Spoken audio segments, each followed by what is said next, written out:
사랑하는 여러분, 오늘도 하나님의 말씀 속에서 승리하시는 여러분과 제가 되기를 원합니다. 오늘 허락하여 주신 말씀은 창세기 5장 21절에서 24절인데요. 먼저 제가 말씀을 읽겠습니다. 에녹은 65세에 무두셀라를 낳았고 무두셀라를 낳은 후 300년을 하나님과 동행하며 자녀들을 낳았으며 그는 365세를 살았더라. 에녹이 하나님과 동행하더니 하나님이 그를 데려가심으로 세상에 있지 아니하였더라. 아멘. 영국의 어느 광고 회사에서 전 국민을 상대로 해서 퀴즈 광고를 냈습니다. 에든버러에서 런던까지 가는 그 거리가 약 400마일 정도가 되는데 어떻게 하면 가장 빨리 갈 수 있을까라고 하는 퀴즈였어요. 상금이 많이 달려 있었기 때문에 많은 사람들이 응모를 했습니다. 어떤 사람은 열심히 뛰어가면 된다. 자동차 타고 가면 된다. 비행기 타고 가면 된다. 지름길로 가면 된다. 새벽에 출발하면 된다. 그런데 당첨된 그 퀴즈에 가장 적합한 사람은 바로 사랑하는 사람과 함께 간다였습니다. 여러분, 이 물리적인 거리를 단축시킬 수 있는 가장 비결이 있다면 사랑하는 사람과 함께 걷는 것이다 라고 하는 의미의 이야기인 것입니다. 이것이 바로 이 사랑의 계산법이다 라고 이야기할 수가 있을 것입니다. 그럼 우리가 창세기 말씀을 묵상을 하고 있는데요. 우리 창세기 5장의 말씀에 보시면 이 에녹에 대해서 기록을 하고 있습니다. 특별히 하나님께서 이 아벨의 그 죽음 이후에 대신에 셋을 허락하여 주시는 것을 보죠. 그러면서 이 셋에 계속 그 후손들의 이름을 기록하고 있는데 공통된 부분이 무엇인가요? 그것은요, 누구누구는 누구를 낳고 몇 년을 살다가 죽었다. 그것이 이제 창세기 5장의 말씀인데 좀 다른 표현이 나오는 것을 보게 되죠. 21절부터 보시면 이렇게 기록하고 있어요. 에녹은 65세에 무두셀라를 낳았고 무두셀라를 낳은 후 300년을 하나님과 동행하며 자녀들을 낳았으며 그는 365세를 살았더라. 에녹은요, 하나님과 동행하는 삶을 살았다는 거예요. 사실 에녹의 삶을 보면 특별한 것이 없습니다.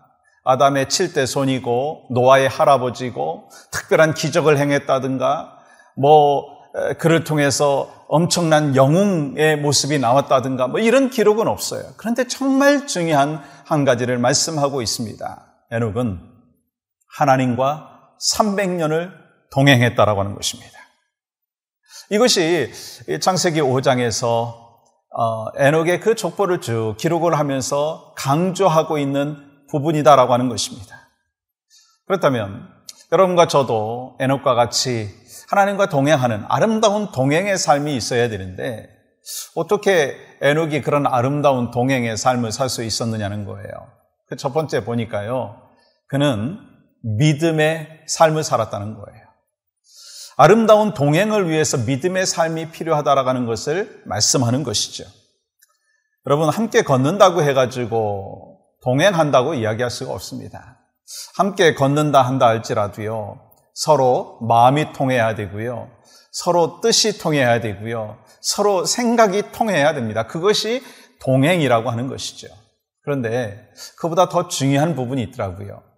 오늘 이 에녹이 하나님과 300년을 동행했다라고 하는데 무엇을 통해서 동행했는가? 그것이 바로 성경 속에서 우리에게 주시는 메시지인데요. 히브리서 11장 5절 보십시오. 믿음으로 에녹은 죽음을 보지 않고 옮겨졌으니, 에녹은요, 이 믿음의 여정을 통해서 하나님과 동행했다라고 하는 거예요. 여러분, 믿음이라는 것은요, 신뢰이잖아요. 신뢰하면서 의지하고 함께 걸어갔다는 거예요. 이것이 바로 하나님의 백성의 삶의 모습인 것입니다. 하나님과 함께하며 또 하나님의 뜻을 알고 하나님의 생각을 알고 그리고 하나님을 그 믿음으로 인하여서 아름다운 동행이 있다는 거예요. 여러분, 100% 하나님을 믿으면 100% 동행하게 되어 있습니다. 100% 하나님을 의존하면 100% 하나님 안에서 우리가 살아갈 수가 있다는 거예요. 중요한 것은 에녹이 300년 동안 믿음으로 아름다운 동행을 했듯이 여러분과 저도요, 하나님과 아름다운 동행의 모습이 어떻게 이루어질 수 있는가? 하나님을 믿는 거예요. 예수 그리스도 안에서 살아가는 하나님의 사람으로 주님을 믿고 하나님의 말씀을 믿고 의지하고 살아가는 복된 삶이 있어야 될 줄 믿습니다. 이 두 번째로 하나님과 아름다운 동행을 하는 사람은요, 어떻게 살아가는가? 끊임없이 만남이 있다는 거예요. 하나님과 만남이 있다라고 하는 거예요. 여러분, 동행이라고 하는 그 히브리어 단어는 할라크입니다. 그런데 그 의미가 뭐냐면요, 함께 걷다, 함께 산책한다, 변함없이 따라가다라고 하는 의미가 있습니다. 그러니까 함께 걷고 함께 교제하고 따라가는 그 삶이 있을 때 바로 동행이라고 하는 것을 이야기하는 것입니다. 그런 의미에서 대화가 없이 또 교제가 없이 동행할 수가 없다는 거예요. 여러분, 쉽게 말하면 이런 거죠. 여러분이 한국 갈 때 비행기를 타셔야 되잖아요. 이 비행기 안에는 몇백 명의 사람들이 같이 타고 갑니다. 근데 그 모든 사람들과 여러분이 동행하고 있다, 그렇게 얘기하십니까? 아니죠. 함께 비행기를 타고 있다라고 이야기는 하지만 동행이라고 이야기하지 않습니다. 동행이라고 하는 것은요, 함께 대화도 나누고 함께 교제하고 함께 말을 걸고 함께 뜻을 나누는 거예요. 그런 의미에서 여러분과 제가 하나님과 아름다운 동행을 위해서는 계속해서 하나님과 만남을 가져야 됩니다. 어떻게 만나겠어요? 말씀을 통해서 만나죠. 또한 기도를 통해서 우리의 간절한 부르짖음을 하나님 앞에 올려드리고 또 하나님께서 우리를 향하여 뜻하신 것을 귀담아 듣고 또 계속해서 교제를 하는 거예요. 예배를 통해서 교제하고 그러면서 동행을 할 수가 있다는 거예요. 근데 중요한 게 뭐예요? 끊임없이 변함없이, 그것이 바로 동행이라고 하는 것입니다. 여러분, 누가복음 10장의 말씀에 보면 마리아와 마르다 이야기가 나오잖아요. 이 마르다가 열심히 주님을 위해서 봉사하고 섬기는 가운데 마리아를 향하여서 견책하는 그런 내용이 나오고 있죠. 그때 우리 주님께서 뭐라고 말씀하십니까? 좋은 것을 택한 것 그냥 놔두라 라고 말씀하시는 것을 보게 됩니다. 저는 그 말씀 속에서 다른 것보다는 중요한 포인트를 하나를 깨닫는데, 이 마리아가 잘했던 것은요, 먼저 하나님의 말씀을 듣고 이 하나님과 교제하는 것이 우선순위였다라고 하는 것을 주님께서 좋게 보신 것을 발견할 수가 있습니다. 우리가 신앙생활을 하면서 또 교회에 헌신하고 봉사하잖아요. 그러면서 어떤 분들은 나타나는 심пт이 있더라고요. 낙심하고 상처받고 지치고 번아웃되고. 왜 그럴까? 그 이유 중에 하나는 하나님과 동행하는 모습이 부족하기 때문인 것입니다.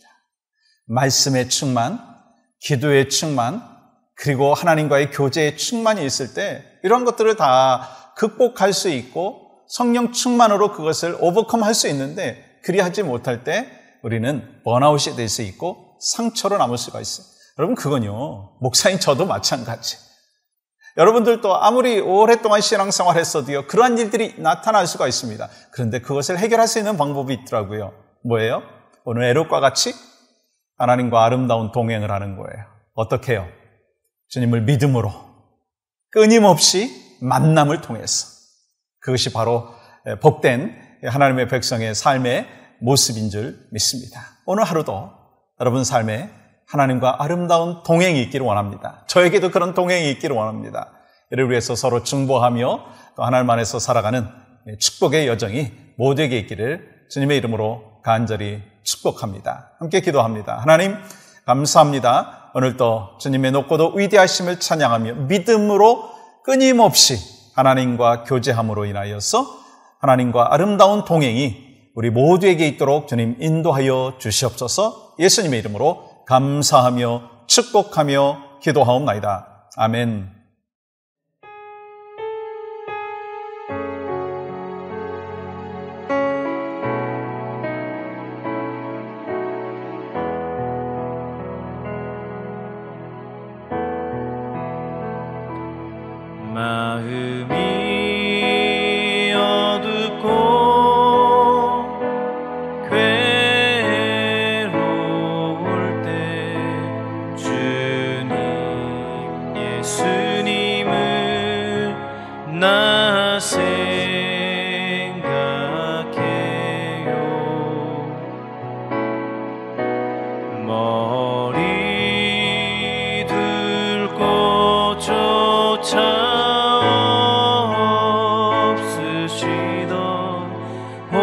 혼자 기도하시던 주님 생각해요.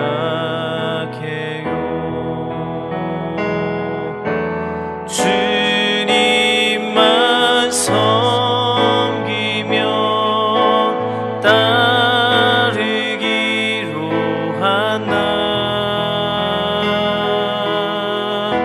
세상이 주님 모든 괴로움 버리고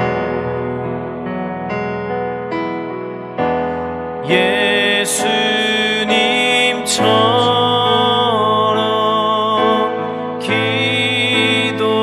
기도하기를 원해요.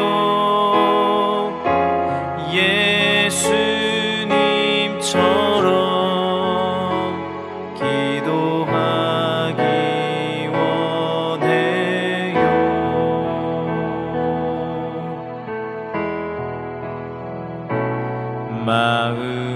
마음이 어둡고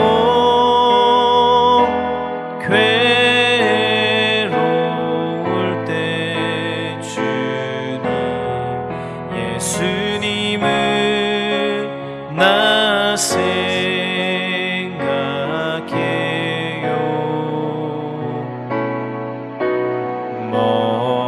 머리 들고 쫓아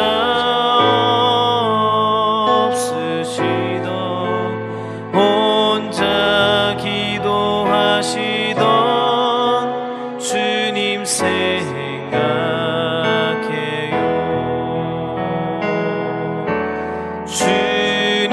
주님만 섬기며 따르기로 한 날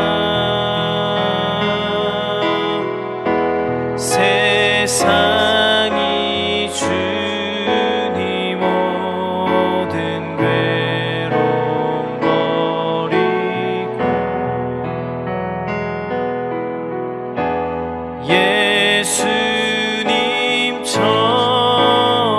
예수님처럼 기도하기를 원해요.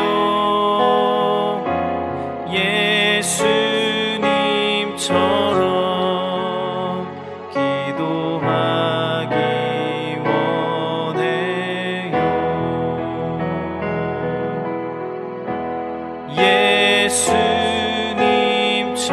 예수님처럼 기도하기